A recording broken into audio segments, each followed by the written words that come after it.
Ang isang lalaki ay nag-hello sa kanyang kasamang aplikante sa business project ni Shen Yuan at nagpakilala bilang Zhenwang. Mula sa isang sulok na sorpresa naman ang ating bida na makita ang kanilang class president.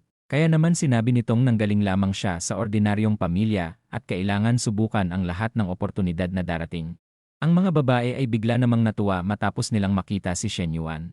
Ang ating bida ay napansin ang isang lalaki, kaya naman nagpakilala na din ito. Si Shen Yuan ay sinabing nagustuhan niya ang business proposal ng dalawa dahil sa magiging maganda at kailangan daw ito ng kanilang mga estudyante. Si Shen Yuan ay natandaan na silang dalawa ay may balak na magtayo ng tindahan ng prutas at mga pritong pagkain. Ang ating bida ay ipinaliwanag na malaki ang potensyal ng dalawang negosyo dahil sa wala pa daw nito sa kanilang school at siguradong magugustuhan daw ito ng mga estudyante. Si Zhenwang ay namula at nagustuhan ang kanyang narinig sa ating bida, habang ang class president naman ay alam na daw na saling-pusa lang silang dalawa ni Zhenwang dahil sa halata naman daw na mga babae lang ang gusto ng ating bida na pokosan. Si Shen Yuan ay nakita sa application form ni Zhenwang na social network leader ito na kanya namang sinang-ayunan. Habang ipinapaliwanag niya ang mga detalye tungkol sa ginagawa ng kanyang grupo sa internet, ang mga dalaga naman ay namumulang makita ang ating bida. Si Shen Yuan ay nagpaalam na din naman na sa dalawang aplikante upang ang mga babae naman daw ang kanyang kakausapin. Makalipas ang 2 oras ang pag-interview niya sa mga aplikante ay natapos na, natuwa din siya sa kanyang sekretary dahil sa napakaganda at napakatalino daw ng mga nahanap nito na ikinatuwa naman ni Inzi. Ilang sandali pa, si Inzi ay nagtaka kung anong ginagawa ni Jinghan sa kanilang opisina, kaya naman sinabi niyang gusto niyang makausap si Shen Yuan.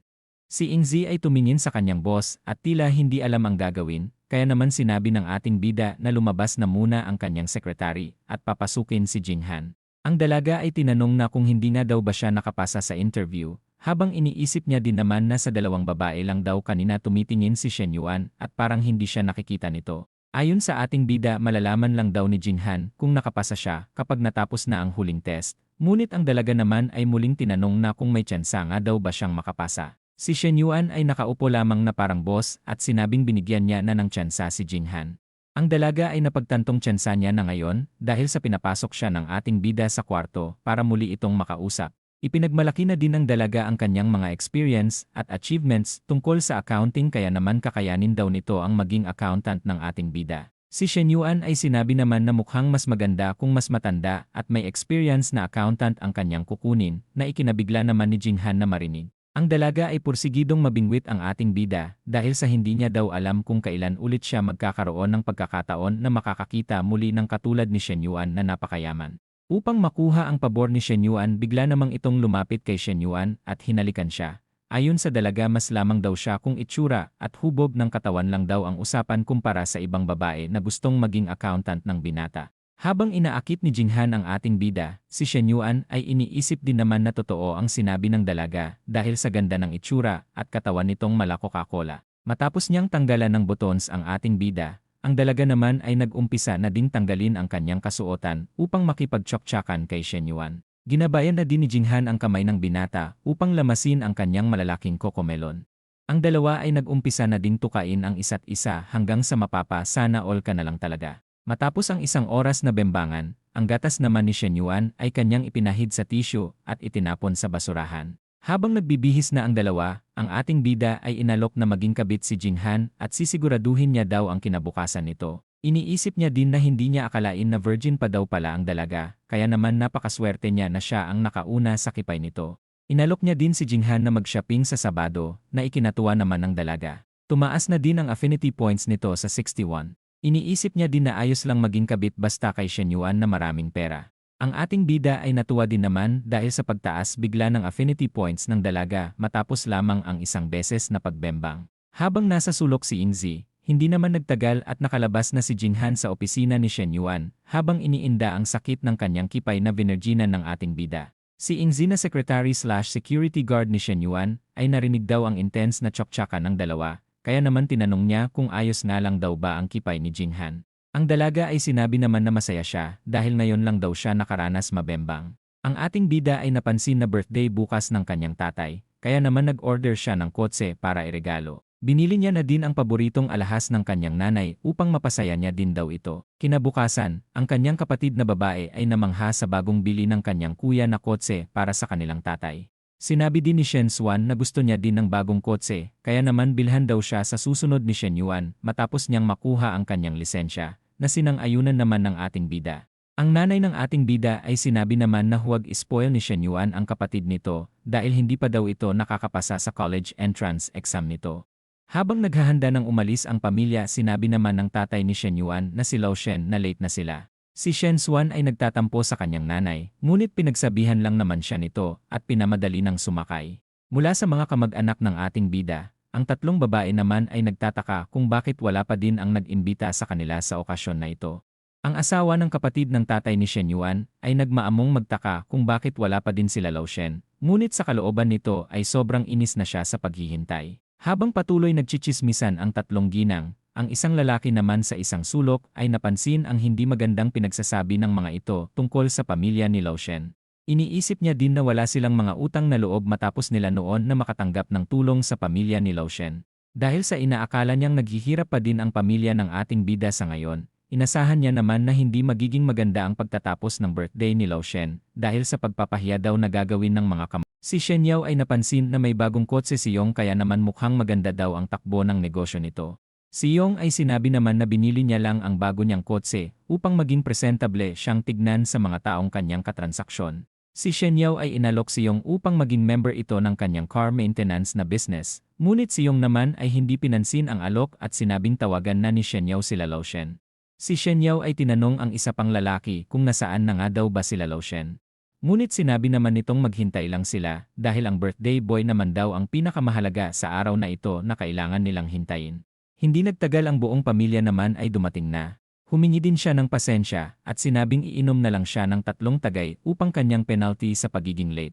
Ang isang lalaki ay sinabi namang ayos lang sila dahil hindi naman daw sila naghintay ng matagal. Ang asawa ni Yong ay sarkastiko namang sinabi na muntikan na silang mamatay sa gutom sa paghihintay. Kaya naman sinabihan ito ni Yong na manahimik na lang kung wala nang sasabihing maganda. Si Yong ay sinabi din naman na dapat sinundo niya na lang ang pamilya ni Lao Shen kung malalate daw pala ito. Iniisip niya din na wala ng kotse ang pamilya ni Lao Shen dahil sa bankrupt na ang mga ito kaya naman oras na daw niya para makapagpasikat. Si Shen Yuan ay tumanggi sa alok ng kanyang angkel na pagsundo dahil sa magiging abala lang daw ito kay Yong. Habang si Lao Shen ay sinabi naman na maupo na silang lahat at kumain na lang muna. Si Yong ay kinukuha ang kanyang susi ng kotse at balak itong ipagyabang sa lahat. Habang umiinom ng penalty shot si Lao Shen, si Yong naman ay pasimpleng inilabas ang susi ng kanyang kotse upang mahulog ito sa lapag. Bigla na lang din siyang tumayo at sinabing hindi na kailangang uminom ng penalty shot ni Lao Shen. Si Yong ay iniisip na pupulutin ni Shen Yao ang susi niyang nahulog upang maipagmayabang nito ang kanyang kotse. Ngunit si Shen Yao naman ay nakaramdam na sa balak ni Yong at hindi niya ginawa ang inaasahan nito sa kanya. Ang ating bida ay biglang pinulot ang susi ng kotse at napansin na may bagong kotse daw pala ang kanyang angkel. Si Yong ay pasimpleng sinabi naman na lumana ang kanyang kotse noon kaya naman pinalitan niya na ito. Tinanong ni Shen Yuan kung anong model ng kotse ng kanyang angkel, kaya naman sinabi na din nito kung ano ang kanyang kotse at sinabing hindi ito kamahalan. Ang ating bida ay namangha dahil sa 1,000,000 daw ang halaga ng kotse ng kanyang angkel. Habang binibigyan ni Yong ng advice ang ating bida kung paano niya nabili ang kanyang kotse. Si Shen Yuan naman ay kunwaring namamangha na lang dahil sa galing daw ng kanyang angkel. Habang nagpapakul si Yong sa kanyang pamangkin, iniisip naman nito na napakasarap sa pakiramdam ng kanyang ginagawang simpleng pagmamayabang. Habang naiinis ang asawa ni Yong dahil sa wala siyang inggit na makita sa ating bida, si Yong naman ay bumulong na huwag sila masyadong magmayabang dahil sa baka umutang na lang ng pera ang pamilya ni Shen Yuan. Ang ating bida ay sinabi din naman na maganda din daw ang kotse ng kanyang tatay na Maybach. Ngunit pahabol namang sinabi ng kanyang tatay na normal na kotse lang ito at wala nang iba pa. Ang tatlo ay nagulat naman sa kanilang narinig dahil ang alam nila ay bankrupt na ang pamilya ni Lao Shen para makabili ng kotseng napakamahal. Ang isang lalaki ay nagulat din naman sa nalaman, kaya naman sinabi ni Lao Shen na regalo ito ng kanyang anak. Ang mag-asawa ay hindi makapaniwala at iniisip na mukhang nababaliw na sila Lao Shen. Habang ang asawa naman ni Shen Yao ay iniisip na gastador si Shen Yuan at nag-aaral pa lamang ito para magkaroon ng maraming pera. Ang isang lalaki ay iniisip na madali lang malasing si Lao Shen, kaya naman mukhang nalasing daw ito sa penalty shot at kung ano-ano na lang ang sinasabi. Si Yong ay sinabi naman na isang malaking kalokohan lang ang sinasabi ni Lao Shen sa kanila. Ang ating bida ay binulungan ang kanyang tatay na minamaliit na sila ng kanyang angkel, kaya naman gumawa daw ito ng paraan. Si Lao Shen ay pasimpleng inilabas ang susi ng kanyang kotse at sinabi na ayaw niyang bilhan siya ng kanyang anak nito dahil napakalaking pera daw para sa kanya ang 3 milyon. Ang mga tao sa paligid ay nagulat at nagtataka na kung saan nga daw ba nakakuha ng ganong kalaking pera si Shen Yuan. Ang babaeng waiter ay bigla din dumating at sinabing napansin niyang hindi maayos ang pagkakaparking ng sasakyan ni Shen Yuan na G-Wagon, na agad namang ikinahingi ng pasensya ng ating bida at agad na daw itong ayusin. Ang lahat ay nanigas na lamang na parang bato matapos marinig na may isa pang mamahalin na kotse ang pamilya ng ating bida. Habang iniisip na 6 milyon na ang kabuuhan ng mga kotse nila Shen Yuan, nagtaka din naman sila na kung ano na nga daw ba ang nangyayari. Si Shen Yao ay inalok sila Lao Shen upang kumuha ng membership sa kanyang negosyo upang mapanatili nito ang maintenance ng kanilang kotse. Ang asawa naman ni Lao Shen ay nahiya sa ginawa nito dahil matapos nitong maningil ng walang patawad noon ay makapal ang mukha nito na alokin sila Lao Shen ng membership. Si Yong ay iniisip din na hindi niya akalain na mayaman daw pala ulit ang pamilya ni Lao Shen. Kaya naman nagmukha lang daw siyang tungaw sa kanyang pinaggagawa kanina. Hindi nagtagal natapos na ang kanilang pagsasalo ng may halong inggit sa kanilang kalooban. Si Shen Xuan ay namamangha sa kanyang kuya dahil napakaastig daw talaga nito, ngunit sinabi naman ni Shen Yuan na ihahatid niya na ito sa kanilang bahay. Ang dalaga ay sinabi naman na naboboring siya sa kanilang bahay, kaya naman gusto niya daw sumama sa kanyang kuya kung saan ito pupunta, na sinang-ayunan naman ng ating bida at sinabing pupunta sila sa sister-in-law nito. Ilang sandali pa, nakarating na sila sa lugar. Napansin ni Shen Xuan ang astig na kotse ni Menglu at nagtaka kung magkano ito, kaya naman sinabi ni Shen Yuan na 2.7 milyon ang presyo nito. Ang dalaga ay nagtaka kung paano nalaman ng kanyang kuya ang eksaktong presyo nito, kaya naman sinabi ni Shen Yuan na kotse ito ng kanyang girlfriend at siya daw mismo ang nagbayad nito, na ikinagulat naman ni Shen Xuan. Hindi nagtagal sinalubong na sila ng napaka-sexy na si Menglu.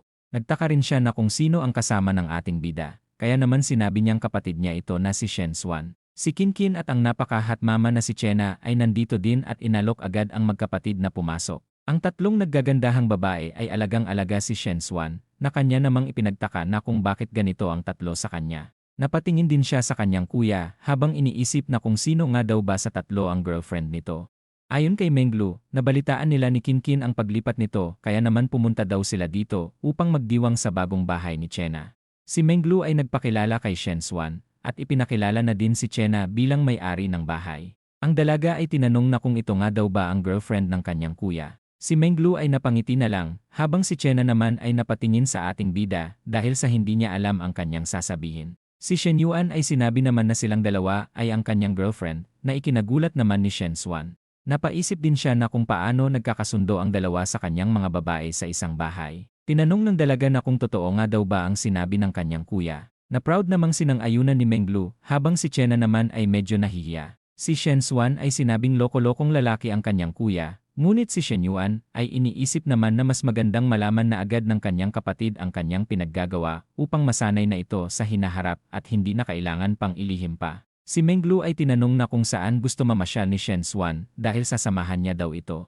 Si Chena ay sinabi din naman na darating bukas ang kapatid niyang si Sinyu upang mag-entrance exam. Magkapareho din daw sila ni Shen Xuan, ngunit may pagka-introvert daw ito. Si Shen Xuan ay sinabi naman na ilang araw lang ang kanyang kailangan at siguradong magiging close na daw sila ni Sinyu.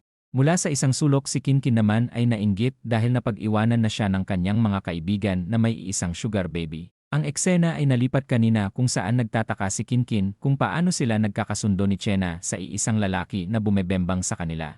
Ayon kay Menglu noong unang panahon ay ayos lang sa mga babae na magsalo ang magkapatid sa isang lalaki, kaya naman ayos lang din naman daw ang ginagawa nila ni Chena.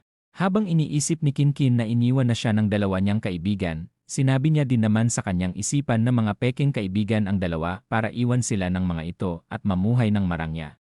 Ang ating bida ay iniwan na ang tatlo at sinabing matutulog na muna siya. Si Chena ay inalok naman si Shen Xuan upang mag-shopping muna habang natutulog ang kuya nito, ngunit ang dalaga naman ay nag-alala na baka hindi daw bumagay sa kanya ang fashion style ni Chena sa kanya. Si Menglu ay sinabi naman na magaling siyang mag-ayos kaya naman siya na daw ang bahala sa anumang mga bibilhin nila, na ikinatuwa naman ni Shen Xuan. Habang paalis na ang apat na dalaga, sinabi naman ni Menglu na naiwan niya ang kanyang bag at sinabing hintayin siya dito sa labas ni Kinkin, na kanya namang sinang-ayunan.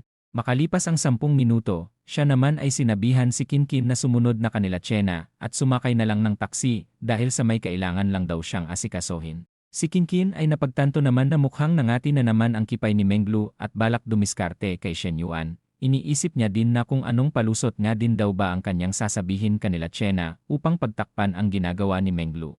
Habang mahimbing na natutulog ang ating bida, si Menglu naman ay nagsimulang gapangin si Shen Yuan. Habang niroromansa ni Menglu ang binata, ito naman ay nagulat sa biglaang paggising sa kanya ni Menglu. Habang nagtataka ang ating bida sa balak nitong gawin, sinabi naman ni Menglu na nag-shopping ang tatlo at silang dalawa lang ang nandito sa bahay. Nagtaka ang ating bida na kung bakit hindi ito sumama, kaya naman sinabi ng dalaga na gusto niyang makatikim ng malaking hotdog ni Shen Yuan na nagustuhan namang marinig ng ating bida. Si Menglu ay mabilis na ding naghanda at tinanggal ang kanyang kasuotan upang ipakita ang napaka-sexy niyang katawan. Habang binabayo siya ng ating bida, ito naman ay gumagawa ng kakaibang tunog at napapasigaw sa sarap ng kanyang pakiramdam na nararamdaman. Makalipas ang 2 oras, si Shen Xuan ay sinabi na din sa kanyang kuya na tapos na silang mag-shopping ni Chena, hindi din daw sumama sila Kinkin at Menglu dahil sa may iba daw silang pinuntahan.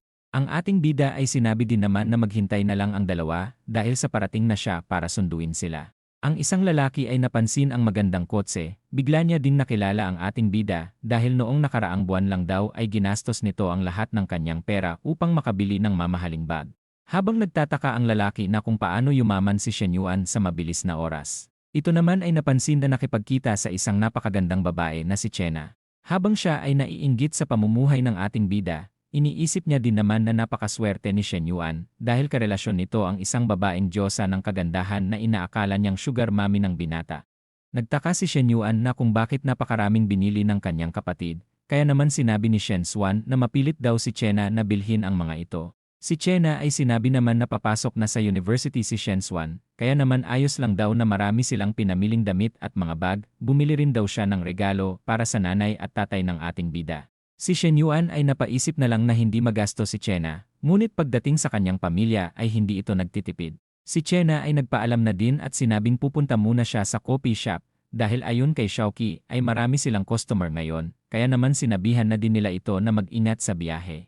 Matapos makita ang kakaibang saya sa mukha ni Shen Xuan, tinanong naman ni Shen Yuan na kung magkano nga daw ba ang nagastos ni Chena para sa kanya. Ang dalaga ay sinabi naman na nasa 400,000. Siya ay nagpasalamat din sa kanyang kuya dahil sa napakagalante daw ng girlfriend nito. Ang ating bida ay sinabing huwag magsusumbong si Shen Xuan sa kanilang magulang, ngunit ang dalaga naman ay sinabing sasabihin nito ang tungkol sa kanyang dalawang girlfriend.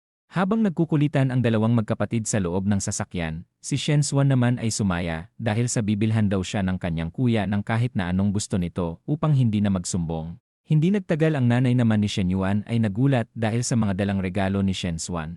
Ang dalaga ay sinabi naman na regalo daw ito ng girlfriend ng kanyang kuya para sa kanila. Ang tatay niya ay nagulat na may girlfriend na daw pala ulit ang kanyang anak. Habang ang nanay niya naman ay nagtaka na kung bakit hindi ito ipinakilala ni Shen Yuan sa kanila. Habang sinasabi ng ating bida na dadalhin niya ito sa susunod, sinabi din naman ni Shen Xuan na kamangha-mangha ang girlfriend ng kanyang kuya. Si Shen Xuan ay nagpatuloy na magkwento sa mga nangyari kanina, habang si Shen Yuan naman ay nagpapasalamat sa kanyang kapatid dahil sa hindi paglaglag nito sa kanya. Ilang sandali pa, dumating si Shen Yuan sa bahay ni Chena. Susunduin daw nito bukas ang kapatid ni Chena na si Sinyu, kaya naman dito na daw siya matutulog, na sinang-ayunan naman ni Chena at sinabing may gusto siyang subukan na bago sa ating bida. Habang nagtataka si Shen Yuan kung ano ang gagawin ng dalaga, pinaghintay naman siya ni Chena ng sandali. Matapos makita ang malamig at mainit na tubig, nagtaka naman si Shen Yuan na kung anong balak gawin ni Chena. Matapos lumuhod ng dalaga na may napakagandang katawan, siya naman ay nagsimula ng kainin ang jumbo hotdog ni Shen Yuan. Kinabukasan, ang nanay nila Chena ay pinagsabihan si Sinyu na tumulong ito sa gawaing bahay dahil abala daw ang kapatid nito sa trabaho. Ang dalaga ay sinabi naman na kukuha sila ng katulong sa bahay ni Chena, kaya naman wala na daw siyang gaanong gagawin. Ang nanay nila ay sinabing huwag na silang kumuha ng katulong dahil kakayanin naman daw ng magkapatid ang mga simpleng gawaing pambahay. Ayon kay Chena, huwag nang mag-alala ang kanyang nanay kay Sinyu dahil gagabayan naman daw nila ng maayos ni Shen Yuan ang dalaga na sinang-ayunan naman ng ating bida. Matapos makaalis nila Shen Yuan, ang isang kapitbahay naman nila ay napansin na bago na naman ang kotse ng ating bida na nagkakahalaga ng 3 milyon.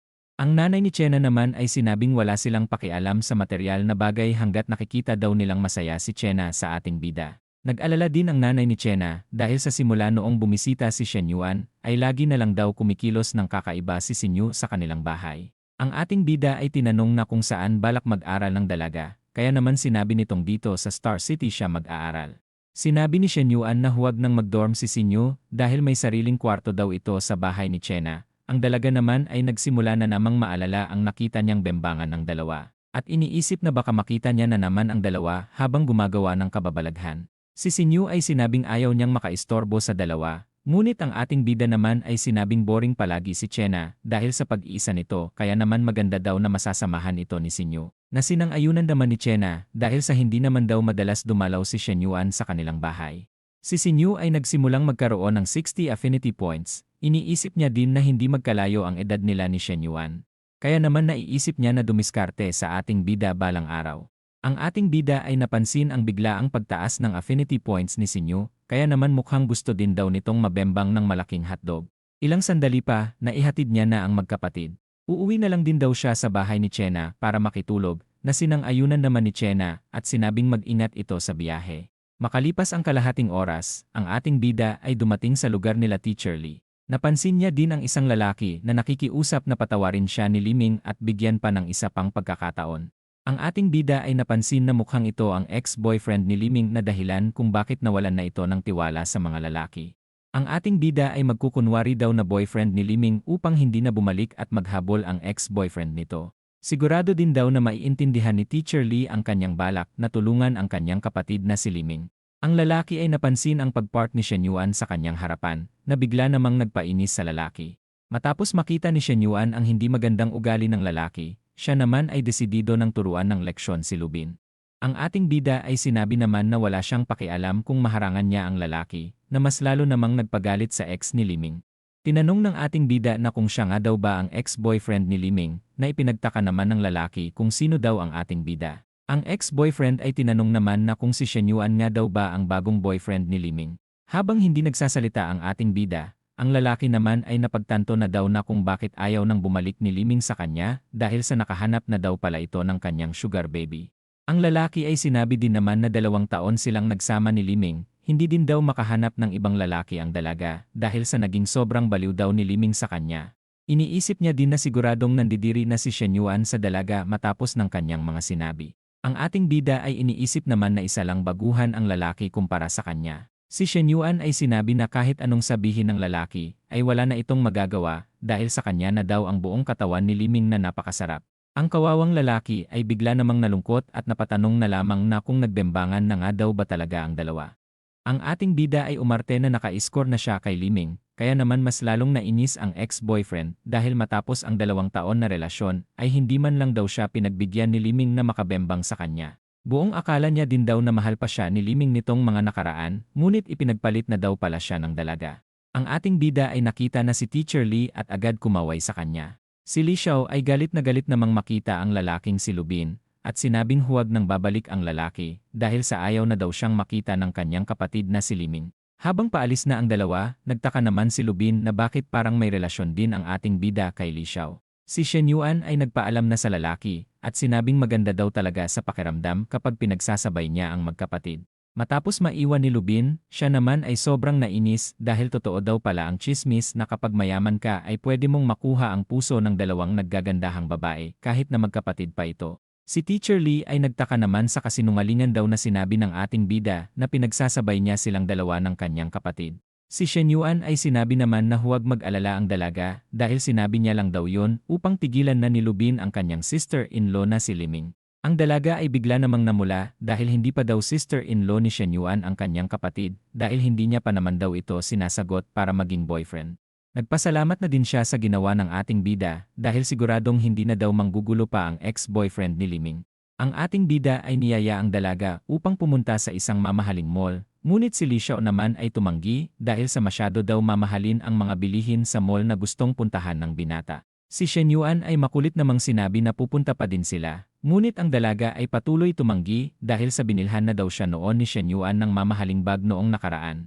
Ang ating bida ay sinabing malapit na ang birthday ng kanyang kapatid, kaya naman gusto niya daw sanang samahan siya ni Li Xiao na maghanap ng regalo. Ang dalaga ay tuluyan ng pumayag na pumunta sa mall ngunit hindi daw siya tatanggap ng anumang bibilhin ni Shen Yuan sa kanya, na sinang-ayunan na lang naman ni Shen Yuan habang iniisip na bibilhan niya pa din ang dalaga kapag may pagkakataon. Hindi nagtagal si Li Xiao ay nakakita ng damit na mukhang nagustuhan niya, kaya naman sinabi ni Shen Yuan na pwede itong isukat ng dalaga. Siya ay humingi ng small size ng damit, ngunit ang taga-assist naman ay napansin ang malaking kokomelon ni Li Xiao at iniisip na medium size ang nararapat sa dalaga. Matapos makuha ang damit, siya naman ay pumunta na din sa fitting room para isukat ang damit. Hindi nagtagal nakatanggap ng tawag si Shen Yuan kay Teacher Lee. Dahil sa na-stack ang zipper ng damit, ipinatawag ng dalaga ang sales lady upang tulungan siya. Ang ating bida ay agad namang tumayo at sinabing siya na ang tutulong kay Li Xiao. Si Shen Yuan ay sinabing tumalikod ang dalaga, ngunit ito naman ay nahihiyang pinapaalis ang ating bida. Si Shen Yuan ay sinabihan naman na mag-relax lang si Teacher Lee dahil wala naman daw siyang gagawing masama sa kanya. Si Teacher Lee ay tuluyan ng pumayag na tulungan siya ni Shen Yuan. Habang pinagmamasdan ng ating bida ang napakagandang hubog ng katawan ni Li Xiao, nagtaka naman ang dalaga kung bakit napakatagal nitong ayusin ang zipper. Habang inaayos ng ating bida ang na-stack na zipper, sinabi niya namang dinadahan-dahan niya ang pag-aayos dahil sa baka masira daw ang damit. Ang ating bida ay nagsimulang romansahin ang dalaga at tinanong na kung mas gusto nga daw ba nitong tawagin siya sa kanyang pangalan o Teacher Lee na lang. Ang dalaga ay namula namang sinabi na nasa date sila ngayon, kaya naman pangalan na lang daw niya ang gamitin ni Shen Yuan. Ang ating bida ay nagsimulang tanggalin ang bra ng dalaga, na ikinagulat naman ni Li Xiao. Ilang sandali pa, si Teacher Lee ay pinigilan si Shen Yuan sa binabalak nito, ngunit ang ating bida naman ay napahawak na lang sa kanyang putotoy dahil sumasakit na daw ito sa sobrang tigas. Habang inaayos na ng ating bida ang zipper ng damit, napansin niya namang maliit ang damit na ito sa dalaga. Kaya naman sinabi niyang masyadong malaki ang kokomelon nito para sa damit na ikinahiya naman ng dalaga na marinig. Matapos makalabas ng ating bida, si Li Xiao naman ay sinabi na din na hindi kasya sa kanya ang damit, kaya naman agad na din silang umalis sa lugar. Ang sales lady naman ay nagtaka din na kung bakit tila masungit ang dalaga sa kanya. Si Teacher Lee ay nainis sa ating bida at sinabing huwag na itong ulitin ni Shen Yuan. Na kanya namang sinang-ayunan na lamang. Ang ating bida ay nilambing din ang dalaga at maamong sinabi na magpapakabait na siya sa susunod. Ang dalaga ay bigla namang natuwa na bigla namang nagpataas sa kanyang affinity points, na ikinatuwa namang makita ng binata dahil sa kahit papano ay effective daw ang kanyang panlalandi kay Teacher Lee. Ang dalawang sales lady ay napansin ang ating bida na may kasamang magandang babae at sinabing iba na naman ang kasama nito. Habang pinag-uusapan ng dalawa ang tungkol sa nakaraan, ang isang sales lady naman ay tinawag si Shen Yuan upang magkaroon na naman daw sila ng malaking komisyon. Ang ating bida ay inalok ang dalaga na kumain na kanya namang sinang-ayunan. Matapos umorder ng ating bida ng malamig na inumin, siya naman ay iniisip na mabebembang niya ngayong araw si Teacher Lee kung sakaling pipiliin nitong uminom ng malamig. Matapos dumating ng mga masasarap na pagkain, tinanong naman ni Li Xiao na kung ano ang plano ni Shen Yuan dahil sa malapit na daw ang kanilang summer break. Ang ating bida ay bumanat din naman na gusto niyang ilaan ang buong summer niya sa dalaga. Si Li Xiao ay ipinaalala naman ang tungkol sa school business project na inaasikaso ni Shen Yuan at sinabing lahat ng estudyante sa school ay kilala na siya. Ang ating bida ay bigla namang pinagpawisan at iniisip na kailangan niyang baguhin ang usapan dahil ayaw niyang pag-usapan nila ang puro babae na aplikante sa kanyang binubuong business project. Ang ating bida ay sinabing wala siyang gaanong pakialam sa business na yun at sinabing na-memorize niya na ang lahat ng key points sa librong ipinahiram noon ng dalaga. Si Li Xiao ay nagulat naman sa bilis mag-review ni Shen Yuan, habang ang ating bida ay muling nagtanong ng panibagong libro na kanyang i-review. Ang dalaga ay sinabing may mga libro siyang pwedeng magamit ni Shen Yuan, kaya naman sinabi nitong pupunta siya sa kanila mamayang gabi para kunin ito. Ang ating bida ay muling naalala ang pagtaas ng affinity points ni Li Xiao kanina, kaya naman kailangan niya daw ituloy-tuloy ang panglalandi upang maka-score sa dalaga ngayong araw. Si Li Xiao ay sinabi din naman na huwag gagawa ng kung ano si Shen Yuan dahil sa nasa bahay daw ang kapatid niyang si Liming na sinang-ayunan naman ng ating bida. Ang dalaga ay namumula din naman at sinabing walang isang salita ang binata. Matapos dumating ng malamig na inumin, ang dalaga naman ay pinapalitan ito ng kape. Ang ating bida ay napagtantong hindi siya makaka-score kay Teacher Lee ngayong araw, kaya naman kailangan niya na lang daw ang mag-focus sa iba niyang babae, lalo na daw kay Jinghan. Hindi nagtagal siya ay nakatanggap ng mensahe kay Jinghan, na kanya din namang nagustuhan na makita dahil eksakto daw ang timing nito. Matapos nilang magkasundo para magkita mamaya, si Shen Yuan naman ay hindi pa din makapaniwala na siya ang nakakuha sa pagkabirhin ng dalaga. Si Li Xiao ay napansin na abala daw sa negosyo ang ating bida, ngunit kailangan daw nitong kumain na muna. Si Shen Yuan ay agad namang sinabi na matapos nilang kumain ay ihahatid niya na pauwi si Li Xiao, na sinang-ayunan naman ng dalaga dahil mas mahalaga daw na unahin ni Shen Yuan ang mga negosyo nito. Makalipas ang 1 oras ang dalaga ay napansin nang dumating ang ating bida. Tinanong nito na kung saan sila pupunta, kaya naman simpleng sinabi lang ni Shen Yuan na magho-hotel silang dalawa. Si Jinghan ay nalungkot matapos mapansin na walang feelings si Shen Yuan sa kanya at tila ginagamit lang siya na pampalipas oras. Matapos nilang makarating sa hotel, bigla namang pinunit ni Shen Yuan ang damit ni Jinghan. Ang dalaga ay nakiusap na magdahan-dahan lang ang ating bida, habang iniisip na hindi niya akalain na ganito ang ugali ni Shen Yuan. Ang ating bida ay tila nakakatakot na manyakol, kaya naman napapaluhan na lang ang dalaga at iniisip na mukhang hindi maganda ang mangyayari sa kanya ngayong gabi. Matapos ang isang halik, pinaliwanag naman ni Shen Yuan na gusto niya lang sa ngayon mag-roleplay at magkunwaring isang lalaking bebembangin ng walang awa ang dalaga. Si Jinghan ay nagtaka, kaya naman ipinaliwanag ni Shen Yuan ang gusto niyang mangyari. Ang dalaga ay bigla na lang naiyak dahil sa pinakaba daw talaga siya ng ating bida. Ang binata ay sinabi naman na babalaan niya na lang ito sa susunod habang sinasabi na napakaganda daw talaga ni Jinghan. Ang dalaga ay nag-alala naman dahil sa sira na ang kanyang damit at wala na siyang isusuot para bukas. Ang ating bida ay nagsimula ng halikan ang dalaga habang sinasabi na o-order na lang siya bukas ng damit nito. Habang nasasarapan ang dalaga sa mga ginagawa ni Shen Yuan sa kanya, sila naman ay nagpahinga na matapos ang 2 oras na bembangan. Nag-online shopping na din sila para bilhan ng bagong damit at bag si Jinghan upang may maisuot ito bukas. Ang dalaga ay tinanong na kung pwede nga daw ba siyang umorder ng kahit na ano, na sinang-ayunan naman ni Shen Yuan at sinabing huwag itong mag-alala sa presyo. Habang siya ay hindi makapaniwala na kayang umorder ni Shen Yuan anumang oras ng kahit na anong gusto nito, siya naman ay natuwa din dahil sa napakaswerte niya daw talaga kay Shen Yuan.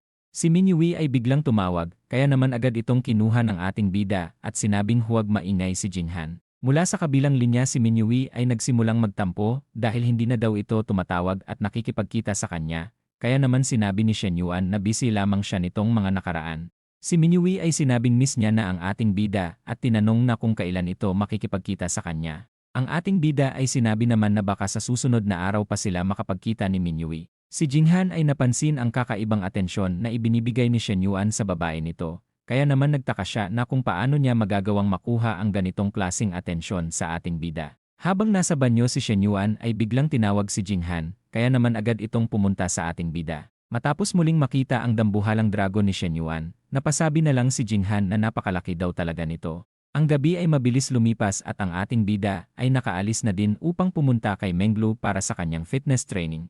Ang mga assistant ay sinabi din na kung hindi ito nagustuhan ng dalaga ay pwede nila itong palitan, ngunit sinabi naman ni Jinghan na ayos na siya sa kasalukuyan niyang suot. Habang iniisip na gumastos ang ating bida ng 300,000 sa kanya sa isang gabi. Siya naman ay hindi maintindihan ang kanyang mararamdaman kung magiging masaya nga daw ba siya o magiging malungkot dahil sa wala naman siyang maramdaman na pagmamahal mula kay Shen Yuan. Habang nagmamaneho si Shen Yuan, masaya niya namang iniisip na kakaiba daw talaga bumembang ng isang katulad ni Jinghan. Habang nasa gym ang dalawa, sinabihan naman siya ni Menglu na huwag masyadong magpagod at magpahinga na muna. Matapos makita ang kanyang status, napansin naman ni Shen Yuan na maliit lang ang nadagdag mula rito. Matapos niyang uminom ng tubig, niyaya niya naman si Menglu na maligo. Ang dalaga ay muling namangha sa ating bida dahil habang tumatagal mas pumopogi daw si Shen Yuan. Ang binata naman ay napansin ang pambobola ng dalaga, kaya naman mukhang may gusto daw itong makuha sa kanya. Si Menglu ay sinabi namang nagugutom na siya at gusto ng jumbo hotdog. Ang dalaga ay sinimulan na ang kanyang gustong gawin habang si Shen Yuan naman ay sinabing napakagaling daw talaga ni Menglu sa trabaho nito. Kinabukasan ang ating bida ay nakaayos ng formal para isagawa ang seremony ng kanyang entrepreneurship project. Si Teacher Lee naman ay kinikilig na makita ang ating bida dahil ngayon niya lang daw ito makita ng formal. Ang kasamang teacher ni Li Xiao ay pinuri ang klase nito dahil sa may napakagwapo at napakayaman daw sa klase nito. Tinanong niya din na kung may girlfriend na nga daw ba ang ating bida. Si Li Xiao ay bigla namang namula na ipinagtaka naman ng kasamahan niyang teacher. Habang pumipirma si Shen Yuan sa donasyon na kanyang ibinigay sa eskwelahan, tinanong naman ng ginang na kung in love nga daw ba si Teacher Lee sa estudyante nito. Sinabi din ng teacher na bagay naman daw sila ng ating bida. Habang nagpapatuloy ang ceremony, ang principal naman ay nagpasalamat sa suporta ng ating bida sa kanilang eskwelahan. Si Shen Yuan ay sinabi naman na dito na siya lumaki sa eskwelahan na ito, kaya naman normal lang daw na tumulong siya dahil kaya niya naman daw ang tumulong. Ang principal ay sinabi din na may mga project pa sila sa hinaharap kaya naman umaasa daw ulit sila sa tulong ng ating bida, na sinang-ayunan naman ni Shen Yuan basta maganda daw ang project na kanilang isasagawa. Ang principal ay ipinagmalaki din sa buong school na ang ating bida ang pride ng kanilang eskwelahan. Habang natutuwa si Shen Yuan sa atensyon, iniisip niya naman na masyadong sip-sip ang principal sa kanya, ngunit hindi daw siya madaling maloloko sa kung ano man ang plinaplano nito sa hinaharap. Ang principal ay sinabihan ang isang teacher na bigyan ang ating bida ng award bilang Student of the Year. Ang teacher naman ay sinabing hindi ito pwede dahil minsan lang daw pumasok si Shen Yuan sa klase nito at mababa din ang mga grades. Ang principal naman ay sinabing hindi importante ang grades dahil mas importante daw ay ang impluensya na naibibigay ni Shen Yuan sa kanilang eskwelahan. Habang paalis na ang ating bida, siya naman ay hinabol ng isang dalaga. Ang babae ay nagpakilala bilang si Yani na isang reporter. Ayon sa kanya, nag-i-interview sila ng mga estudyante na katulad ni Shen Yuan na may malaking impluensya. Ang ating bida naman ay kinuha ang cellphone number ni Yani at sinabing titignan niya kung kailan siya libre. Ang ating bida ay napansin si Teacher Lee sa isang sulok, kaya naman kailangan niya daw mag-ingat sa kanyang galaw upang hindi siya nito paghinalaan na isang babaero. Ang ating bida ay sinabing pag-usapan na lang nila sa susunod ang tungkol sa interview. Habang paalis na si Shen Yuan, inalok siya ng dalaga na mag-dinner, ngunit agad naman itong tumanggi. Matapos niyang ipakita ang pagiging cold sa ibang babae. Ang dalawang teacher naman ay namangha sa ating bida dahil sa nagawa daw nitong tumanggi sa isang reporter na nilalandi siya ng malala. Ang eksena ay nalipat sa dalawang dalaga kung saan ibinigay na nila ang mga nakapasang aplikante sa kanilang project. Habang inire-report ng dalaga ang tungkol sa kanilang project, ang ating bida naman ay pinagmamasdan ang mga naggagandahang nakapasa. Ang ating bida ay napansin na may meeting siya ngayon kay Sinyui mula sa Japanese Department na sinang-ayunan naman ng kanyang secretary. Matapos dumating ni Sinyui sa opisina ng ating bida, siya naman ay agad hindi napigilang mag-isip ng kung anong gagawin sa dalaga. Habang tulala pa din si Shen Yuan, si Sinyui naman ay muling tinawag ang binata. Si Shen Yuan ay magalang namang pinaupo ang dalaga upang makapag-usap sila ng masinsinan. Matapos nilang maupo, ang dalawa naman ay nag-umpisa ng pag-usapan ang kanilang mga plano tungkol sa mga project na kanilang balak gawin. Habang sinasabi ng dalaga ang napakakomplikadong mga bagay, ang ating bida naman ay napansin na magaling at nakapaghanda daw talaga ang dalaga sa mga sinasabi nito. Si Shen Yuan ay nalaman din na magaling makipag-usap ang dalaga sa salitang Japanese, na sinang-ayunan naman ni Sinyui dahil nakapasa daw siya sa Japanese Proficiency Exam. Ang binata ay masaya din namang na-imagine na balang araw magkakaroon siya ng mga Japanese na mga empleyado sa kanyang kumpanya nang dahil sa tulong ni Sinyui. Ang isang lalaki ay nagrereklamo dahil sa pagka-reject ng kanyang project. Tinanong ng kanyang kasama kung ano ang project nito. Ang lalaki naman ay sinabing tindahan ng panty at bra ang kanyang business project dahil sa dami ng magagandang babae sa kanilang school siguradong magugustuhan daw nila ito. Ang isang lalaki ay sinabi namang baliw na ang kanyang kasamahan para magbenta ng panty at bra sa school. Ang isang roommate ni Shen Yuan ay sinabing sinubukan nila ang makapasok sa project ng ating bida, ngunit mukhang magagandang babae lang daw ang tinatanggap nito. Ang isang lalaki ay nagtaka dahil may dalawang lalaki daw ang nakapasa sa project. Ang lalaking nasa kama ay sinabing siguradong saling pusa lang daw ang dalawang lalaki. Kaya naman mas lalong nagtaka ang isang lalaki na kung bakit hindi na lang sila ang kinuha ni Shen Yuan na kanyang roommate. Habang naglalaro ang isang lalaki, naiinis din siya dahil sa bakit hindi nga daw ba sila ang kinuha ni Shen Yuan. Ang isang lalaki ay napansin ang seremony na isinagawa na pagbibigay ng donasyon ng ating bida. Mukhang nakalimutan na din daw sila ni Shen Yuan dahil sa matagal na daw itong hindi bumabalik sa kanilang dorm. Si Laukaw ay sinabi naman na malamang nakikitulog na lang ang ating bida kasama ang iba't ibang babae tuwing gabi kaya naman hindi na daw ito bumabalik sa kanilang dorm. Ang dalawa ay sinabi din na tama si Laukaw kaya naman muli silang nainggit sa yaman ng ating bida na pwedeng bembangin ang sino mang babae na magustuhan nito. Ang ating bida ay iniisip na kailangan niyang bumuo ng matibay na pundasyon kay Sinyui, nag-request din siya na kung pwede niya nga daw ba itong marinig na magsalita ng Japanese. Ang dalaga ay tinanong na kung sigurado nga daw ba si Shen Yuan, na kanya namang sinang-ayunan. Habang nagsasalita ang dalaga ng kung ano-anong salitang Japanese, ang ating bida naman ay sinabing gusto niyang makarinig ng mas interesado. Ang dalaga ay tinanong naman na kung gusto nga daw ba ni Shen Yuan na makarinig ng mga napapanood niya sa hentai, na sinang-ayunan naman ni Shen Yuan.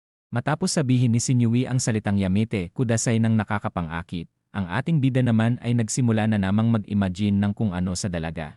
Si Shen Yuan ay napansin din na napakaganda daw talaga ng dalaga, kaya naman tinawag niya na din ang kanyang sekretary upang papirmahin si Xin Yui ng kontrata. Ang accountant na si Jinhan ay nakwenta na ang halaga ng project ni Xin Yui, kaya naman pinapirma na nila ito upang punduhan ang project ng dalaga. Habang pinagmamasdan ni Shen Yuan ang nangyayaring pirmahan, ang ating bida naman ay natapos na din ang kanyang misyon sa system. Ang ating bida ay nagkaroon ng reward na isang buong kumpanya na pasok sa health industry na ikinatuwa niya namang makita. Si Min Yui ay nagchat na naman kay Shen Yuan at napansin na mukhang takam na ang dalaga sa kanyang jumbo hotdog. Matapos pumayag ni Shen Yuan na makipagkita, tinanong naman ng kaibigan ni Min Yui na kung makikipagkita nga daw ba ulit ito sa kanyang boyfriend na kanya namang sinang-ayunan. Ang kaibigan niya ay nalaman na napakaraming magandang babae sa binuong project ni Shen Yuan, kaya naman nirekomenda nitong ipubliko na daw ang relasyon niya kay Shen Yuan. Habang naghahandang mag-ayos ang dalaga, iniisip niya naman na wala na siyang pakialam sa kung anuman ang mga plano ng ating bida sa hinaharap. Ang tanging gusto niya na lang daw ay ang manatiling makarelasyon si Shen Yuan kahit na magkaroon pa ito ng ibang babae. Matapos mag-ayos ni Min Yui, ang kaibigan niya naman ay napansin na napakaganda daw ni Min Yui ngayong araw, kaya naman napakaswerte daw ni Shen Yuan na makabembang ng katulad niyang napakaganda at napakasexy. Habang paalis na ang ating bida, may dalawang babae naman ang nagtanong kung saan ito pupunta dahil gusto daw sana nilang sumama. Ang dalawa ay sinabi na kung saan sila pupunta, kaya naman nakiusap sila kay Shen Yuan na makisabay. Si Shen Yuan ay napansin ang dalawang dalaga na halos araw-araw na lang daw nakaabang at gusto makaisa sa kanya, kaya naman napapaisip na lang siyang napakakapal ng mukha ng dalawang dalaga.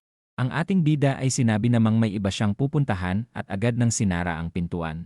Ang dalawa ay dismayado dahil sa hindi man lang daw sila ini-entertain ni Shen Yuan dahil sa sobrang yaman na daw nito ngayon.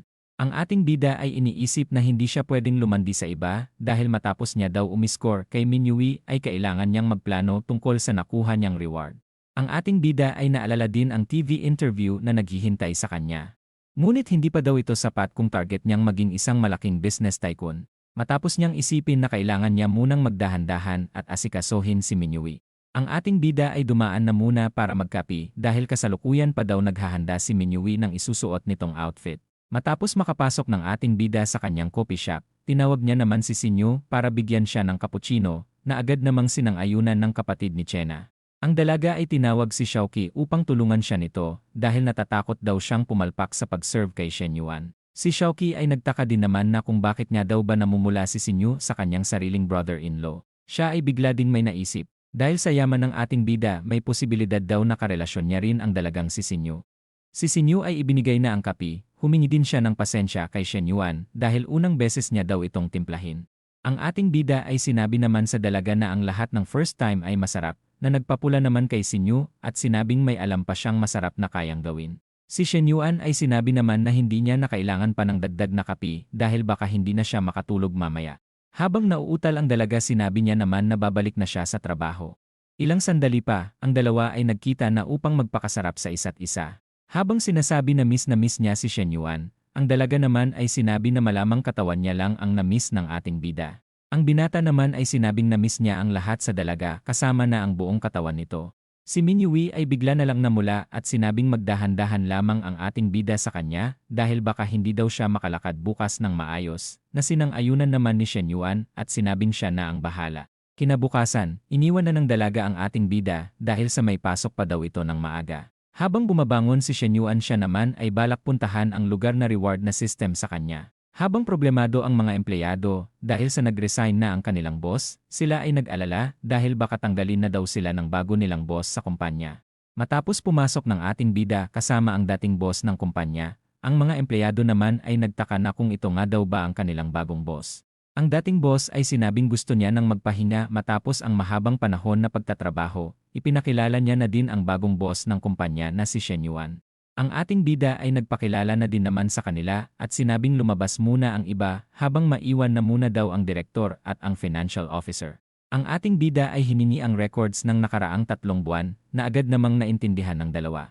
Tinanong din ang binata na kung ilang taon na silang nagtatrabaho sa kumpanya.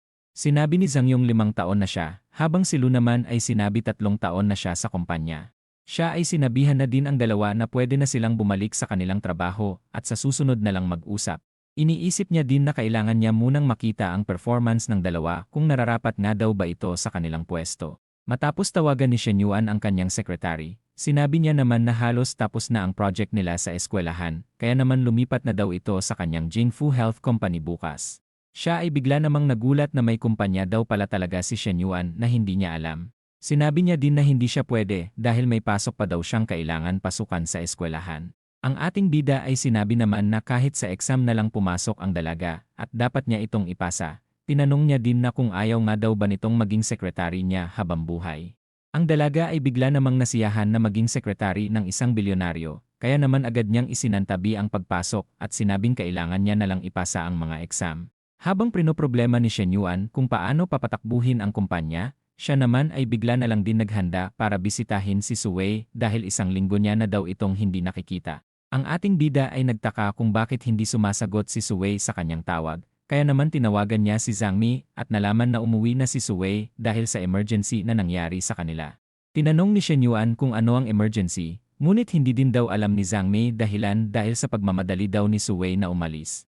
Matapos makarating ng ating bida sa compound nila Suwei, siya naman ay may nakitang nagkakagulo sa lugar. Siya ay bigla na lang din nagulat matapos makitang inaaway ng isang ginang ang magkapatid dahil lamang sa pagtulo ng tubig sa kanilang apartment na nanggagaling sa apartment nila Suwei. Ang ante ng dalaga ay sinubukang ipagtanggol ang magkapatid.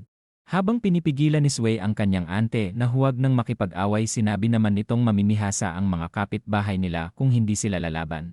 Habang nagsusumbatan ang dalawa dahil sa ginawa daw na paninigaw nito sa kapatid ni Suwei, ang ating bida naman ay biglang nagsalita at sinabing humingi ng tawad ang ginang sa paninigaw nito sa bata. Si Suwei ay nagulat makita si Shen Yuan. Habang ang ginang naman ay sinabing hindi pa naman daw kasal ang binata sa dalaga kaya naman huwag daw itong makialam. Ayon kay Shen Yuan, pinagsisigawan daw nito ang bata kaya naman kailangan daw nitong humingi ng tawad. Mula sa isang sulok may isang lalaki ang dumating, nagtataka din siya na kung sino nga daw ba ang binata na binabastos ang kanyang nanay. Matapos niyang galawin si Shen Yuan, ito naman ay biglang nasapak sa kanyang pagmumukha na ikinagulat din naman ng mga tao sa paligid. Matapos mainis ng lalaki, ito naman ay agad sumugod para sumuntok, ngunit ito ay madali lang naiwasan ni Shen Yuan. Siya ay muling nasikmuraan ang lalaki at nagawang itong mapabagsak. Sinabi niya din na maghintay lang si Shen Yuan dahil magtatawag siya ng backup. Habang kinakausap ng lalaki ang kasamahan nito, ang ating bida naman ay sinabi na tatawagan niya din ang kanyang mga kasamahan. Makalipas ang 15 minutes, ang mga kasamahan ng lalaki ay dumating na. Si Long ay tinanong na kung sino ang gumulpi kay Lang, kaya naman agad niyang itinuro ang ating bida. Sila Suwei ay sinabi naman na dapat pulis ang kanilang tawagan upang maawat daw ang gulo. Si Long ay tinanong na kung bakit sinaktan ni Shen Yuan ang kanyang kasamahan. Ngunit sinabi naman ng ating bida na maghintay lamang ang grupo dahil sa parating pa lang daw ang kanyang mga kasama. Ilang sandali pa dumating na ang mga pulis, nagtaka din si Long na kung bakit siya tinawagan ni Lang kung may mga pulis daw palang kasama sa gulo. Ayon kay Lang, inakala niyang mga gangster na kagaya nila ang tinawagan ni Shen Yuan, ngunit hindi niya daw akalain na mga pulis daw pala ang tatawagan nito. Ang pinsan ni Shen Yuan na si Wei ay dumating at tinanong na kung ano nga daw ba ang nangyayari sa lugar. Si Long ay sinabi naman na nandito lang siya para manood sa kaguluhan na pinagdudahan naman ni Wei. Ang magpinsan ay nag-usap habang ang ating bida naman ay ikwenento na din ang mga nangyari. Si Long ay nagalit kay Lang at napansin na mukhang magkapatid ang dalawa dahil sa malaki daw ang hawig ng mga ito sa isa't isa. Si Lang ay humingi din naman ng tawad dahil sa hindi niya daw alam na may kamag-anak na pulis ang ating bida. Habang nag-uusap ng kaswal ang magpinsan, tinanong na din naman ni Wei na kung anong gusto ni Shen Yuan na gawin sa sitwasyon. Ang ating bida ay sinabi naman na kailangan lang daw nilang mapahingi ng tawad ang ginang at ipaayos ang tagas ng tubig na agad namang naintindihan ni Wei. Hindi nagtagal binigyan na ng warning ni Wei ang grupo ng mga kupal at kung ano ang kailangan nilang gawin upang hindi sila maparusahan. Ang ginang ay agad na din namang humingi ng pasensya sa bata, habang ang isa naman ay inutusan na din ni Wei na ayusin nito ang tagas ng tubo. Matapos ang nangyaring eksena, tinanong naman ni Wei na kung girlfriend niya daw ba ni Shen Yuan ang magandang dalaga. Habang pinagmamasdan nila si Wei mula sa isang sulok, sinabi naman ni Shen Yuan na hindi niya ito girlfriend. Si Wei ay umalis na din naman at sinabing nasa tamang edad na ang ating bida para mambabae. Matapos mapasulyap ng dalaga, nagpasalamat na din naman ito kay Shen Yuan. Ang ating bida naman ay agad may napansin dahil sa wakas may affinity points na ito. Ang ating bida naman ay humingi ng yakap kay Wei para mapasalamatan niya daw ito ng tama, na ikinahiya naman ni Wei dahil sa madami daw ang tao sa paligid. Ang ating bida ay sinabi na normal lang naman daw yakapin ang kaibigan nito para pasalamatan, na sinang-ayunan naman ni Sui sa kanyang isipan at agad na din niyakap si Shen Yuan. Matapos yakapin ng ating bida ang dalaga, iniisip niya naman na napakalaki din daw talaga ng kokomelon nito. Ang batang si Ji ay biglang dumating at sinabing gustong bigyan ng nanay nila ng itlog ang ating bida. Nagtaka ang ating bida na kung bakit napakarami ng itlog na ibinibigay nila, kaya naman sinabi ni Sui na dahil sa naparami daw ang bili ng kanilang nanay kanina sa palengke. Si Shen Yuan ay kinausap ang bata at sinabing simula ngayon ay tawagin na siya nitong bayaw. Ang bata ay tinanong kung anong ibig sabihin nito, ngunit si Sui naman ay hindi alam ang sasabihin. Habang ini-imagine ni Sui na ikakasal sila ng ating bida at magkakaroon sila ng honeymoon, siya naman ay napagtantong gusto siyang mapangasawa ni Shen Yuan. Si Shen Yuan ay sinabing mas maganda kung makakalipat ang pamilya ni Sui malapit sa pinagtatrabahuhan nito, ngunit ang dalaga naman ay iniisip na hindi kaya ng kanyang budget ang sinasabi ng ating bida. Si Shen Yuan ay sinabi naman na siya na ang bahala sa renta ng lilipatan nila Sui, at sinabing bayaran na lang siya ng dalaga balang araw kung nag-umpisa na itong kumita ng sapat na pera. Si Sui ay tumatanggi sa sinasabi ni Shen Yuan, ngunit wala na itong nagawa dahil paalis na ito mula sa lugar. Dahil sa nakaalis na si Shen Yuan, inalok na din naman siya ng kanyang kapatid na umuwi na sa kanila. Mula sa bahay ni Chena, si Shen Xuan ay nagtaka na kung bakit sobrang gabi nang nakauwi ng kanyang kuya. Si Shen Yuan ay sinabi naman na sa susunod ay huwag na siya nitong hintayin bago kumain dahil wala naman daw sa kanya ang pagkain. Ayon kay Shen Xuan, gusto niya na daw sana ang maunang kumain, ngunit si Sinyu daw ay gustong hintayin si Shen Yuan at makasabay itong kumain. Ang ating bida ay nagtaka naman na kung bakit nandito pa ang kanyang kapatid at sinabing makapal ang mukha nito para tumambay sa bahay ng iba. Habang kinikilig si Sinyu na nakatingin sa ating bida, si Chena naman ay sinabing hayaan na ni Shen Yuan na manatili ang dalaga kahit anong oras niya gusto dito dahil sa kapamilya na din naman na daw nila si Shen Xuan. Ang dalaga ay ibinulong at tinanong ang kanyang kuya na kung kailan nga daw ba nito ipapakilala ang dalawang nitong girlfriend sa kanilang magulang. Ang ating bida naman ay sinabing makalipas ang ilang mga araw dahil mag-iisip pa daw siya ng paraan upang paunti-unti nilang matanggap ang dalawa niyang napaka-sexy at napakagandang girlfriend. Ayon kay Shen Xuan, siya na daw ang bahalang mag-isip ng plano, ngunit malaki daw ang kanyang bayad. Si Shen Yuan naman ay sinabing hindi niya na ito bibilhan ng gusto nitong kotse kung magpapabayad pa si Shen Xuan para tulungan siya, na ikinainis naman ng kanyang kapatid. Ang hating gabi ay mabilis nang sumapit at ang ating bida ay balak pumunta sa banyo. Matapos buksan ang pintuan, siya naman ay biglang nakita ang napaka-sexy na buong katawan ni Sinyu habang ito ay naliligo. Si Shen Yuan ay agad isinarado ang pintuan at iniisip na mali ang kanyang iniisip na gawin sa ngayon. Ang ating bida ay nagchat sa dalaga at humingi ng tawad na agad namang naintindihan ni Sinyu dahil sa kasalanan niya daw na hindi niya nilak ang pintuan. Ang ating bida ay nagulat namang nakapag-chat agad ang dalaga at napagtantong dala nito ang kanyang cellphone habang naliligo.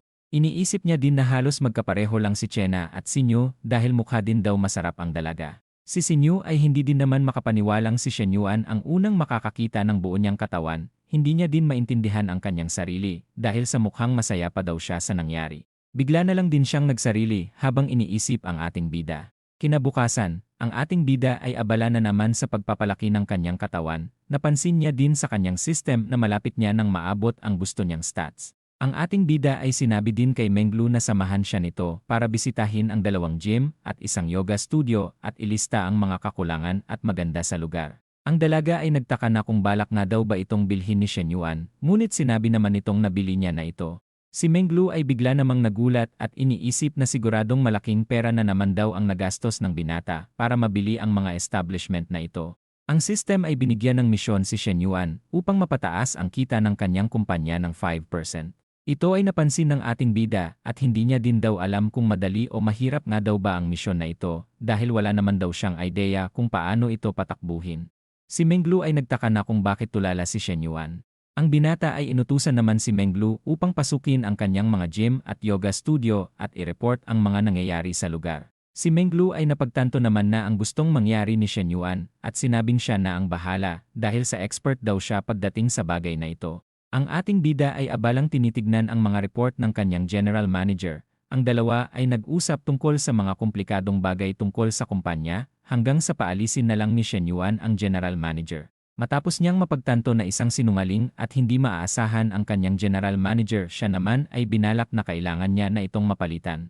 Matapos niyang tawagan ang kanyang sekretary, ito naman ay agad dumating at tinanong na kung anong kailangan ng kanyang boss. Si Shen Yuan ay sinabi namang wala siyang kailangan dahil gusto niya lang daw malaman na kung kamusta ang pagtatrabaho ng dalaga sa lugar na ito. Ang dalaga ay sinabi naman ayos lang dahil sa maganda daw ang pakikitungo ng lahat ng empleyado sa kanya. Ang ating bida ay sinabi naman na dapat lang dahil siya daw ang kanyang talentadong sekretary. Kaya naman bibigyan niya daw ito ng kotse na nagkakahalaga ng 200,000 bilang bonus matapos ang 2 buwan nitong pagtatrabaho. Na ikinatuwa naman ni Ingzi at tinanong na kung totoo nga daw ba ito. Habang nagpapasalamat ang kanyang sekretary, sinabi din naman nito na palagi siyang tinatanong ng 4 na dalaga mula sa kanilang project na kung kailan sila makakatanggap ng investment mula sa ating bida. Ang ating bida ay sinabi naman na hayaan na muna nila ito, habang iniisip na kailangan munang maghintay ng mga ito dahil sa hindi daw kakayanin ng kanyang powers kung ipapasabay niya silang lahat. Ang eksena ay nalipat sa general manager kung saan pinapagalitan niya ang kanyang mga kasamahan. Ang isang lalaki ay tinanong na kung mahirap nga daw ba nilang malusutan ang bago nilang boss, na sinang-ayunan naman ni Jia dahil hindi niya daw akalain na marunong daw pala itong mag-handle ng ganitong negosyo.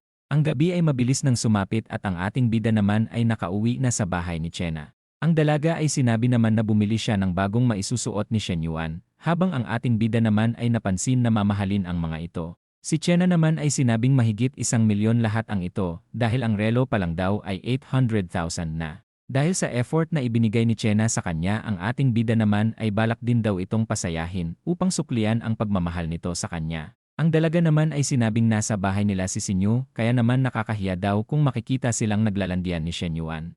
Ang ating bida ay hindi na nakapagpigil at hinalikan na si Chena sabay lamas ng 2 kokomelo ng dalaga. Si Sinyu ay biglang dumating at nakita ang dalawa na agad din naman nilang napansin. Si Sinyu ay agad namang umalis at sinabing magpatuloy lang ang dalawa. Si Chena ay sinisi ang ating bida, ngunit sinabi naman ni Shen Yuan na 18 na si Sinyu at hindi na bata, kaya naman maiintindihan din daw nito pagtagal ang kanilang sitwasyon. Si Chena ay sinabi namang hindi pa nagkaroon ng boyfriend si Sinyu, kaya naman hindi daw sila maiintindihan nito. May napansin din daw nakakaiba si Chena sa kanyang kapatid, ngunit wala naman daw itong sinasabi sa kanya. Ang ating bida ay sinabi din naman na wala naman daw siyang napansin na kakaiba sa dalaga habang naaalala nang makita niya ang buong katawan nito. Si Shen Yuan ay kinomfort na din naman si Chena at sinabing ayos lang ang lahat. Kinabukasan matapos magising ng ating bida, napansin niya namang wala na si Chena at pumasok na sa coffee shop.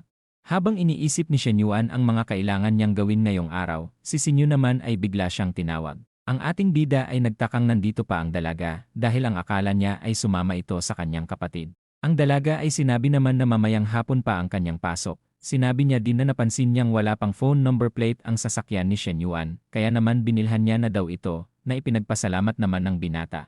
Matapos mahawakan ni Shen Yuan ng kaunti ang daliri ni Sinyu, ito naman ay biglang kinilig, at bigla na lang tumakbo paalis, na ipinagtaka naman ng ating bida. Si Liming ay napansin na nag-aayos ng sobra si Li Xiao, kaya naman tinanong niya ito na kung pupunta nga daw ba dito si Shen Yuan mamaya. Na ipinagtaka naman ni Teacher Li na kung paano ito nalaman ni Liming.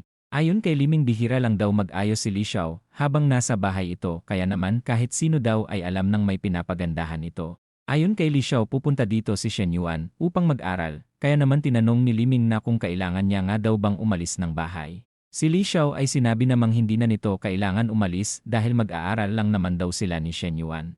Ilang sandali pa, sinalubong na ng napakaseksi na si Teacher Li ang ating bida, na bigla namang nakapagpapula kay Shen Yuan. Ang dalaga ay nag-umpisa ng hilain ang ating bida dahil sa nanigas na daw ito, kaya naman sinabi ng binata na napakaganda ngayon ni Teacher Li at baka hindi siya makapag-focus sa pagbabasa. Si Li Xiao naman ay mapangakit na sinabi na huwag nang mangbola pa si Shen Yuan. Ang binata ay nagdala daw ng pasalubong para kay Liming, na kanya namang ikinatuwa at napansin na mamahalin daw ang mga ito.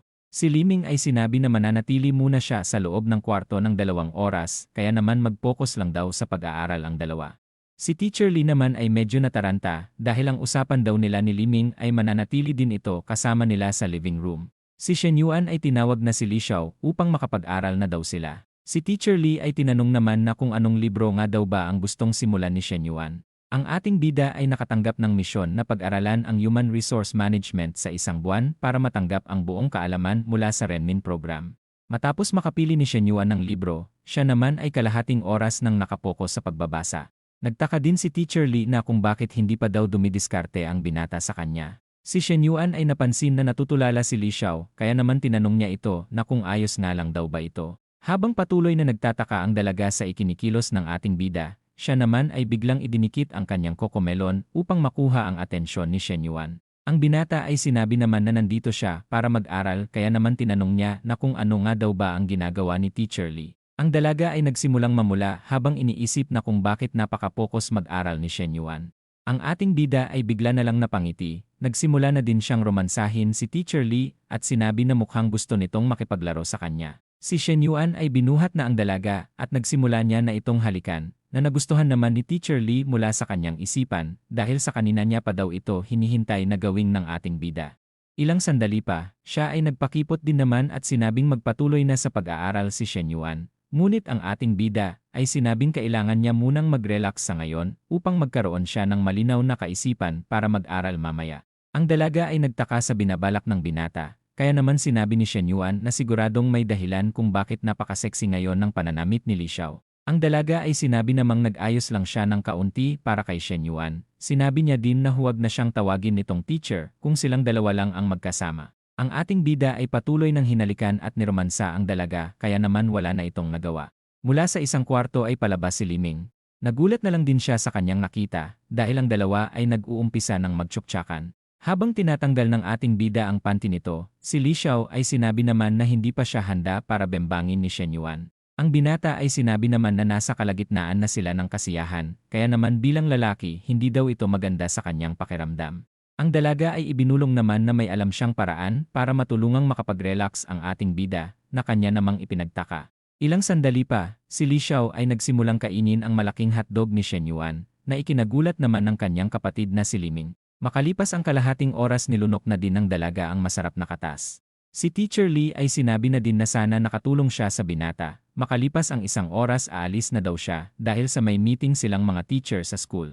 Ang ating bida naman ay sinabing napaka-perpekto ng ginawa ni Li Xiao kaya naman makakapag-review na daw siya ng mas mabilis.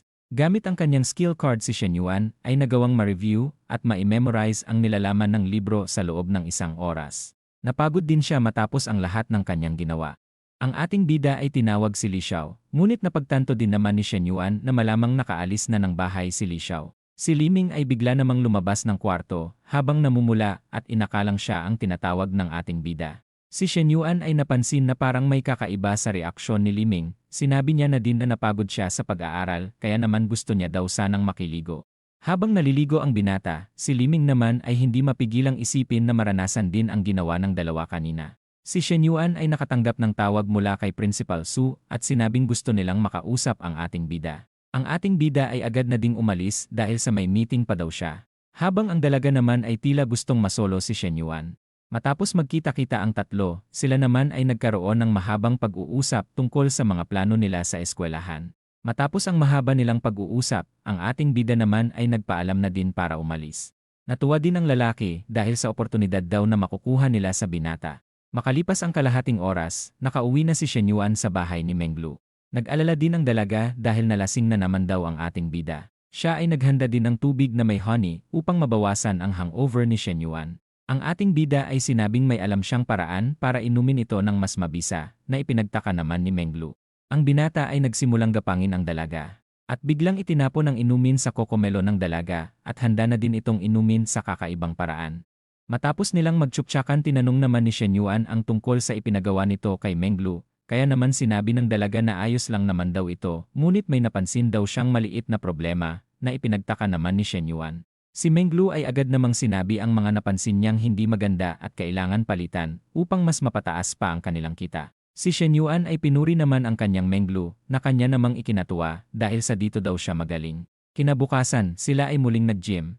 Ang ating bida ay napansin na natapos na ang misyon niya sa system, kaya naman iniisip niya na kung ano na naman daw kaya ang makukuha niyang reward. Si Shen Yuan ay biglang nakaramdam ng kakaiba sa kanyang katawan. Matapos siyang painumin ng tubig ni Menglu, ito naman ay napansin na tila may nag-iba sa ating bida. Siya ay sinabi din naman na baka dahil ito sa nakumpleto niya na ang kanyang goal na 15% na body fat. Habang pinupuri ng dalaga ang ating bida, siya naman ay sinabing nag-send siya ng reward kay Menglu. Matapos niyang makatanggap ng 200,000 siya naman ay napa-I love you daddy na lang sa binata. Si Shen Yuan ay bigla ding nakatanggap ng mensahe kay Suwei at inaalok siyang mag-dinner bilang kabayaran sa ginawa nitong tulong noong nakaraan.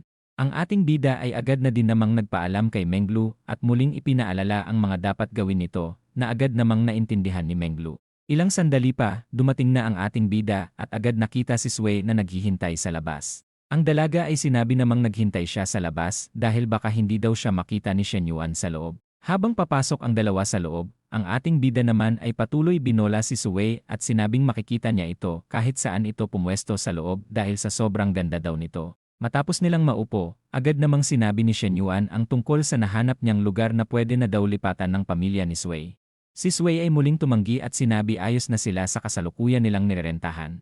Ang ating bida ay sinabi naman na tapos niya ng rentahan ng ilang buwan ang lugar na kanyang nahanap kaya naman masasayang lang daw ito kung hindi lilipat si Sui. Ang dalaga ay wala nang nagawa kundi ang lumipat ngunit sinabi niya namang utang niya ito kay Shen Yuan at balang araw ay babayaran niya kapag kumita na siya ng sapat. Na sinang-ayunan naman ni Shen Yuan. Ang isang lalaki ay dumating at sinabing inakala niyang artista ang ating bida, ngunit si Shen Yuan lang daw pala. Matapos tumingin ang binata ng seryoso sa lalaki, napagtanto naman nitong nasa date ang ating bida. Para matanggal ang pagka-awkward ng sitwasyon, ang lalaki naman ay iniisip na kailangan niyang galingan makipag-usap sa ating bida. Ayon kay Kitaw, nagkita na daw silang dalawa noon sa bahay nila Chena. Ang ating bida naman ay agad nakilala ito dahil ito daw ang nagbalak na manligaw kay Chena. Ang ating bida ay bumitaw sa kapit sa dalaga at nakipagkamayan naman sa lalaki. Ayon kay Kitaw, may salo-salo daw sila ng kanyang mga kaibigan sa lugar na ito nang makita niya si Shen Yuan. Sinabi din ni Kitaw na nasa linya siya ng sports equipment kaya naman gusto niyang makipagpalitan ng cellphone number sa ating bida upang matawagan siya nito kung may kailangan siya. Si Shen Yuan ay inisip naman na pwede niya itong magamit kaya naman nakipagpalitan na din siya ng cellphone number. Matapos magpaalam ni Kitaw, ang kasamahan niya naman ay nagtaka kung sino ang lalaking kausap nito dahil para daw itong maaamong aso habang kausap ito.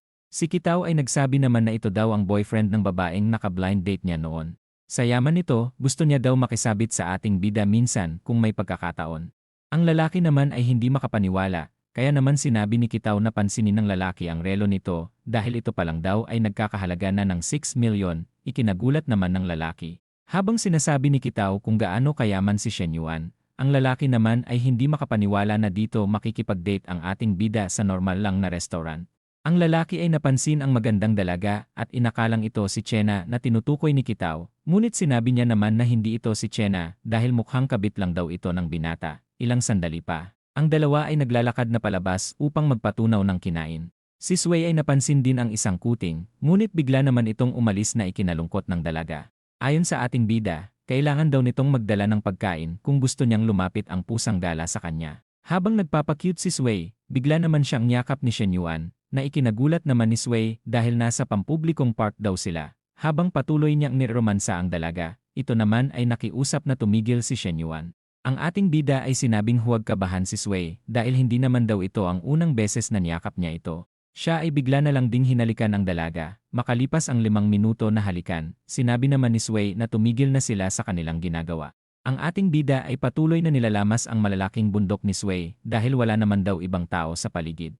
Si Shen Yuan ay humingi ng pasensya dahil palagi niya na lang daw naiisip ang dalaga sa halos lahat ng oras. Ang dalaga ay bigla namang kinilig dahil kahit papano kaya naman daw magpaka-gentleman ni Shen Yuan. Habang kinikilig ang dalaga, bigla na lang din naman tumaas ang affinity points nito. Ang ating bida ay nagtaka kung bakit tumaas ang affection points ni Sui, dahil mula sa kanyang karanasan kailangan niya daw gumastos sa iba niyang babae, o kaya bembangin ang mga ito para lang mapataas ang kanilang affection points. Ilang sandali pa, si Sui ay nakauwi na sa kanila. Sinabi rin ng dalaga na kailangan na nilang lumipat sa susunod na araw. Nagtaka naman ang nanay niya kung saan sila lilipat, kaya ipinaliwanag ni Sui na nakahanap daw si Shen Yuan ng lugar para sa kanila. Tinanong siya ng ina kung sigurado ba siya sa desisyong ito. At sinang-ayunan naman iyon ni Sui dahil nagsisimula na daw niyang magustuhan ang ating bida. Kinabukasan, habang nasa biyahe ang ating bida, kinamusta niya ang general manager tungkol sa mga kailangan nitong gawin.